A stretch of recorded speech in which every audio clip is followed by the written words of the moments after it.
Welcome to the Spare Rib Audiozine. Spare Rib is a student-run feminist organization located at Dartmouth College in Hanover, New Hampshire. This is Friend Love, written by Monacy Shino from the Joy Edition, published summer 2023, read by Monacy Shino, page designed and art made by Sheena Han. Special thanks to College Radio for lending Spare Rib their time and space, making this audiozine project possible.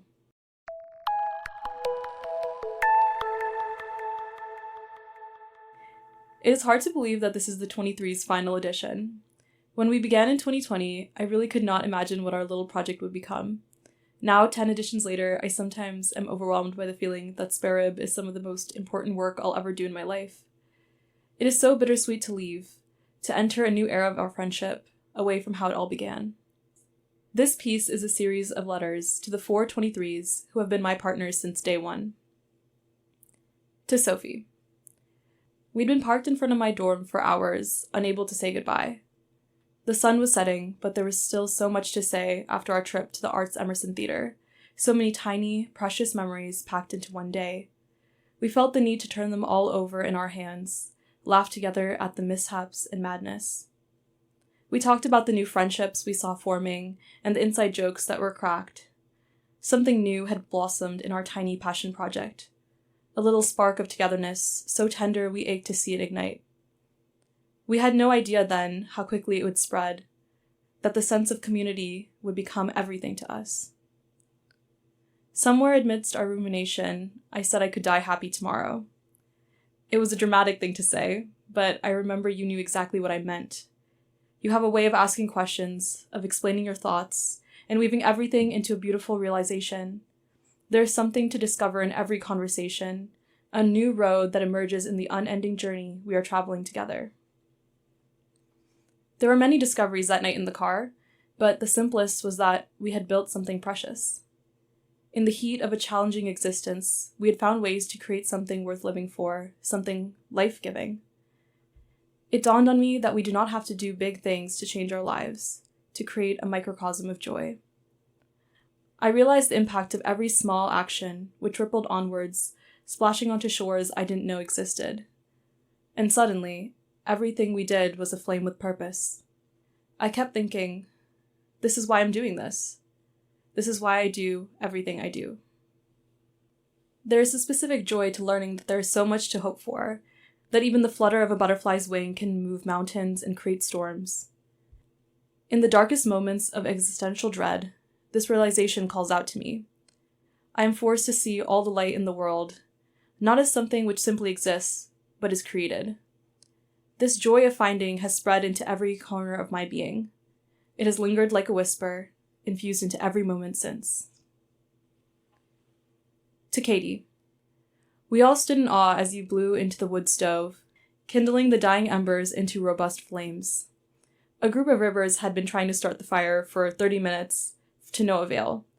But you got it going, explained to us that fires need breath.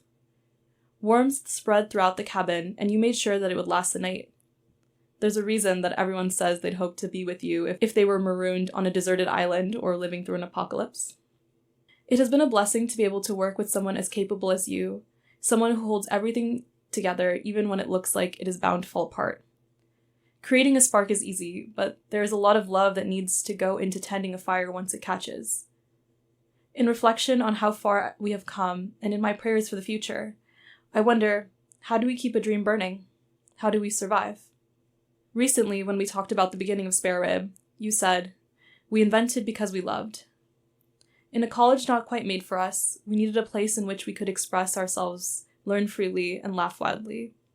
We loved our vision, and we loved what it could become for us, if only we tended the soil in which it was planted. Today we are still working, still fanning the flames, no longer a vision, but a robust, flowering reality.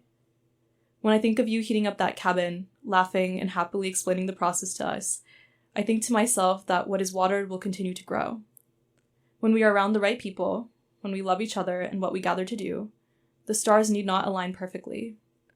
What we have loved into existence, we will love into survival. We will teach each other and pass it down. We will adapt and evolve. Lately, many members have told us that they don't know what they'll do once the 23s are gone. And we all smile and say the same thing. that they will do what this community has always done. They will love, so they will invent. They will worry and then remember. They will think of you and breathe life into the fire again and again. The flame will rekindle, and they will survive. To Anne. We all breathed a sigh of relief when we finally got through our list of things to talk about during execs. We were on track to finish our second edition, and it was proof that Spare Rib was not going to be a one-time thing, that we were building something that would last. As happened often during the early days of the magazine, there was a sense of awe that settled in.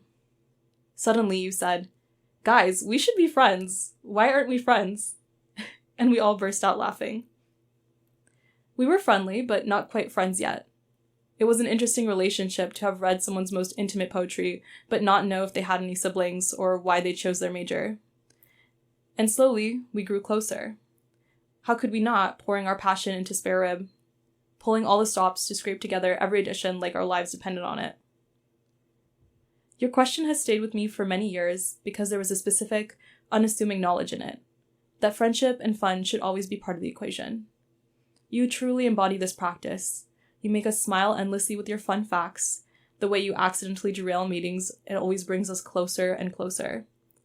One week, we were bonding over our childhood injuries. I thought to myself, this is what feminist community means. Whether it's organizing a family dinner for those who don't have anyone visiting during family weekend, or teaching everyone to knit just because you can, you are always making everyone feel essential. There's so much we began doing to build community that can be traced back to your simple question. Today, what attracts people the most to Spare Rib is that we are community first. To those who aren't part of our organization, community might seem like it should be a luxury, something that isn't quite as important as what we're struggling for. But you have taught me and so many others that community is a necessity, that joy is the whole point. I think without you, I would have worked myself to the bone. I would have given myself until there was nothing left. But instead, I opened my eyes to the abundance of happiness in this world, in the small microcosm of Spare Rib. I opened myself up to receiving and found myself full and happy and surrounded by love. To Elaine. We were sitting on the couch in the Knob basement, trying to compose an urgent email. I tossed out random lines while you threaded them together, trying to find the perfect combination of words. But we couldn't figure out how to catch the recipient's attention without sounding super desperate. Laughter bubbled between us as we tried capitalizing and then adding emojis. With every line, we cracked up more and more until we teared up. When we finally finished, I told you I was embarrassed to put my contact down at the bottom and let everyone think I had written the email by myself. You grinned and said, "Don't worry, we can put mine too." In that moment, I thought about how much I love working with you, how it was one of the last times we'd ever sign off on something together. Whenever I want to bring an idea to life, you're my very first call. You bring so much to the table, but it isn't your skill set or your track record of getting shit done that makes me think of you first. It's the way you never shoot down wild ideas and always ask, okay, so how would we do that? It's the way you're willing to do things that have never been done before, how you're not afraid to put your name on something a little bit ridiculous. There's something about this that makes me believe in our ability to create new ways of living in this world, of building new ones, of doing the impossible. You make me believe in my own visions and the futures we imagine together. Anytime I work on other groups on campus, I always realize there's something different about how we do things in Spare Rib. There's a shared understanding and respect and love that is embedded into everything that we do, a feminist ethos, as you call it. In my conversations with other ribbers, everyone has struggled to describe exactly what this looks like or where it comes from. It is indescribable, impossible to put into words. But when I try, I think about you. Working with you and with all the others has changed what dedicating yourself to a cause means to me. And now that I've experienced collaborating in this way, I don't know how I'll go on and do good work with anyone else. Sometimes I imagine I won't. I imagine we will find ourselves in the same city with a new idea, ready to start all over again. I had a lot of dreams for this piece. I thought I'd finally be able to put into words every strong feeling I've had about all of you and this community that we've built together. I thought I'd explain all the way I've been reading the work we do through Lord's idea of erotic work, how it has tapped into something deep within me, and how connected I feel to all of you. I thought I'd write poetry. But 4 drafts in and several bouts of really embarrassing prose later, I find myself back where I started, grateful and in awe to call you all my friends. One of my professors is always talking about a group of activists that she was a part of in grad school, people she considers her kin, and to this day, who fill her with joy. And that is exactly how I feel about all of you. Years from now, when we are scattered across the country, doing different work in new communities, I will always be talking about you. I will trace my lineage back to you.